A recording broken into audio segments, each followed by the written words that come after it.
عليكم ونفع بما قلتم. هذه السائلة تقول: شيخنا الكريم، ما هي صفة النقاب الشرعي الصحيح؟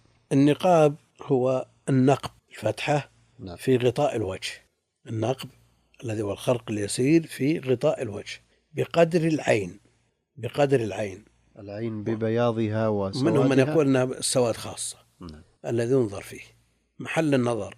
وهذا النقب للحاجة. وهل يقتصر على الواحدة إحدى العينين كما جاء بعض السلف، أو لا مانع من إظهار نقب في العينين كلتيهما.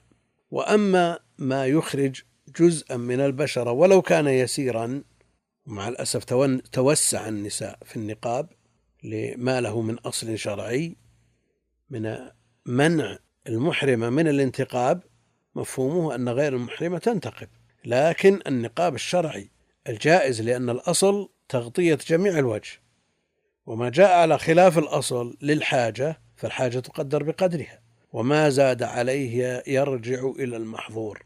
فالزيادة على نقب العين بقدرها وإخراج جزء من البشرة ولو كان يسيرا هو سفور، والتوسع الموجود عند النساء لا شك أنه غير مرضي، بل هو عين الفتنة، والله المستعان.